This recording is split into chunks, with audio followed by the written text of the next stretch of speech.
Caveat. Caveat civil procedure code section 148A വരുന്ന ഒരു പ്രൊവിഷനാണ്. caveat എന്ന വേർഡിൻ്റെ മീനിങ് വാർണിംഗ് എന്നാണ്. caveat എന്ന് പറഞ്ഞാൽ ലാറ്റിൻ മീനിങ് വരുന്ന let A person be aware എന്നുള്ളതാണ്. So it may be understood as a notice given asking not to act in certain matter without informing the person who gave such a notice.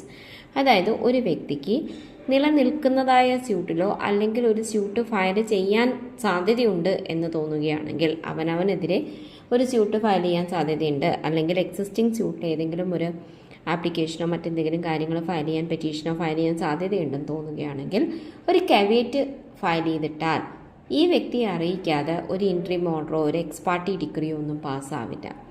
അതാണ് caveat കൊണ്ടുള്ള ഒരു പ്രയോജനം. The person who files a caveat എന്ന് പറയും.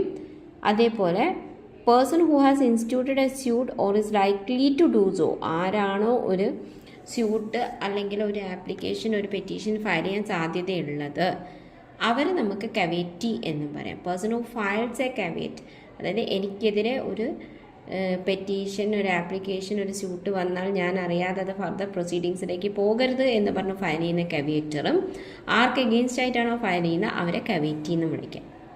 The main object എന്ന് പറയുന്നത് to ensure that the court does not pass ex parte orders and that the interest of the caveator are protected. അതായത് ഒരു എക്സ് പാർട്ടി ഓർഡർ പാസ്സാക്കുന്നില്ല എന്നും caveatorൻ്റെ interest protect ചെയ്യപ്പെടുന്നു എന്നുള്ളതുമാണ് അതുകൊണ്ട് ഉദ്ദേശിക്കുന്നത്. caveat കോർട്ടിൻ്റെ ബേർഡൻ റെഡ്യൂസ് ചെയ്യുന്നുണ്ട്. അതേപോലെ തന്നെ ലിറ്റിഗേഷനും പെട്ടെന്ന് എൻഡ് ചെയ്യും. കാരണം വെച്ചാൽ മൾട്ടിസിപ്ലിറ്റി ഓഫ് പ്രൊസീഡിങ്സ് വരില്ല, ഓപ്പോസിറ്റ് പാർട്ടി അറിയിച്ചിട്ടാണ് ഇത് ഫയൽ ചെയ്യുന്നത്. അന്നപ്പം കോർട്ടിൻ്റെ ബേർഡൻ കുറച്ചും കൂടെ കുറയ്ക്കാൻ ഈ caveat സഹായിക്കും. കാട്ടിൽ വയലിൽ പറക്കും കൊയിലോത്ത് വേഴ്സസ് മണ്ണിൽ പടിക്കയിൽ കദീഷോമ എന്ന് പറയുന്നൊരു കേസുണ്ട്. ആ കേസിനകത്ത് കോർട്ട് ക്ലിയർലി പറഞ്ഞിട്ടുണ്ട് ഒരു സ്ട്രേഞ്ചറിന് caveat ഫയൽ ചെയ്യാൻ പറ്റില്ല. The court held that no caveat can be lodged by a total stranger to the suit. ഇപ്പോൾ total stranger to the suit ഒരു കാരണവശാലും caveat ഫയൽ ചെയ്യരുതെന്ന് പറയുന്നുണ്ട്.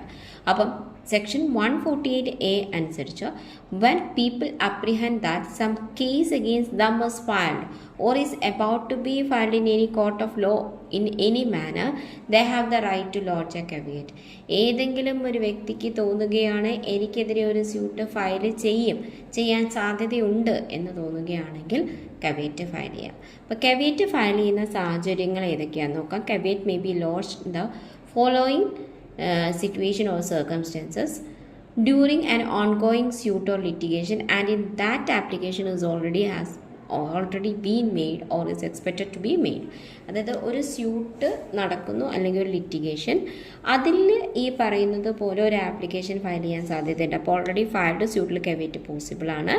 അതേപോലെ ഒരു സ്യൂട്ട് ഇൻസ്റ്റിറ്റ്യൂട്ട് ചെയ്യാൻ സാധ്യതയുണ്ട്. A suit is about to be instituted and in that suit an application is expected to be made. Section 148A provide ചെയ്യുന്നത് ഒരു caveat ഒരു പേഴ്സൺ ഫയൽ ചെയ്ത് കഴിഞ്ഞാൽ ഒരു പാർട്ടി ടു ദ സ്യൂട്ടോ അല്ലാതെയോ ആണെങ്കിലും അവിടെ പ്രൊവൈഡ് ചെയ്യുന്ന കാര്യം ഇതാണ്: കൃത്യമായി ആ വ്യക്തിയെ അറിയിച്ച് അവരുടെ ഭാഗവും കൂടെ കേൾക്കും. ഒരു എക്സ് പാർട്ടി ഓർഡർ ഉണ്ടാവില്ല എന്നുള്ളതാണ്. caveat can filed by a third party as well if in any manner or connected to the suit in the question. അതായത് ഇപ്പം രണ്ടുപേര് തമ്മിലുള്ള പ്രശ്നത്തിൽ മൂന്നാമത്തെ ഒരാളെ കക്ഷി ചേർക്കാൻ സാധ്യതയുണ്ടല്ലോ, അവരുടെ എന്തെങ്കിലും റോൾ വരാൻ സാധ്യതയുണ്ടെങ്കിൽ ഓട്ടോമാറ്റിക്കലി എന്ത് ചെയ്യാൻ പറ്റും? caveat ഫയൽ ചെയ്യാൻ പറ്റും. പക്ഷേ അവർക്ക് ആ സ്യൂട്ടുമായിട്ട് ഒരു ബന്ധവുമില്ലെങ്കിൽ ഫയൽ ചെയ്യാൻ പറ്റില്ല. പക്ഷേ ഏതെങ്കിലും രീതിയിൽ സ്യൂട്ടുമായിട്ട് കണക്ട് ചെയ്യപ്പെടുന്ന ഒരു വ്യക്തിക്കാണെങ്കിലും caveat ഫയൽ ചെയ്യാൻ മെയിൻ ആളാവണമെന്നില്ല. So caveat anticipates some legal proceeding to be filed against him in near future. He can file a petition or a caveat in a civil court of original jurisdiction, appellate court, high court as well as supreme court. അപ്പോൾ നമുക്ക് എവിടെ വേണമെങ്കിലും caveat file ചെയ്യാൻ പറ്റും. അപ്പോൾ caveator anticipate ചെയ്യുന്നുണ്ട് ഒരു legal proceeding എനിക്കെതിരെ ഇനിഷ്യേറ്റ് ചെയ്യും എന്ന് തോന്നുകയാണെങ്കിൽ ഈ പറയുന്ന caveat നമുക്ക് എന്ത് ചെയ്യാൻ പറ്റും? ഫയൽ ചെയ്യാൻ വേണ്ടി പറ്റും. അപ്പോൾ ഇതിനകത്ത് സ്മാൾ കോസസ് കോർട്ടും ട്രൈബ്യൂണൽസും ഫോറം കമ്മീഷനും ഒക്കെ ഇതിനകത്ത് ഇൻക്ലൂഡ് ചെയ്തിട്ട് എവിടെ വേണമെങ്കിലും caveat ഫയൽ ചെയ്യാം.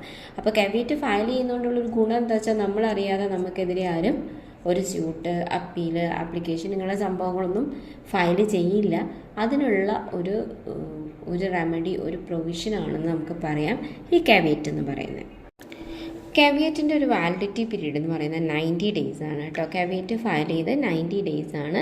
ഈ പറയുന്ന നമ്മൾ എക്സ്പെക്റ്റ് ചെയ്യുന്ന സ്യൂട്ട്, അപ്പീല്, ആപ്ലിക്കേഷൻ അങ്ങനെയുള്ള സംഭവങ്ങളൊക്കെ ഫയൽ ചെയ്താൽ നമ്മൾ അറിയിക്കണം എന്നുള്ള ഒരു പ്രൊവിഷൻ നിലനിൽക്കുന്ന 90 ഡേയ്സ് ആണ്.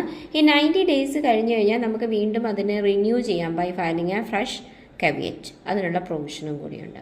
അപ്പോൾ ഈ ഒരു കാവിയേറ്റ് എന്ന് പറയുന്ന ഒരു കാവിയേറ്റ് പെറ്റീഷൻ ഫയൽ ചെയ്തിട്ട് കഴിഞ്ഞാൽ നമ്മൾക്ക് ഈ പറയുന്ന അറ്റാച്ച്മെൻറ്റ് പോലെയുള്ള കാര്യങ്ങളൊക്കെ വരില്ലേ, അറ്റാച്ച്മെൻറ്റ് ബിഫോർ ജഡ്ജ്മെൻറ്റ് പോലെയുള്ള കാര്യങ്ങളൊക്കെ വരുന്നത് വൺ സൈഡ് കേട്ടിട്ട് എന്ത് ചെയ്യാറുണ്ട്, ഒരു തീരുമാനമെടുക്കാറുണ്ട് കോടതി. അപ്പോൾ അങ്ങനെയുള്ള തീരുമാനങ്ങളെയൊക്കെ തടയാൻ ഈ പറയുന്ന കാവിയേറ്റ് ഉപകരിക്കും. Thank you.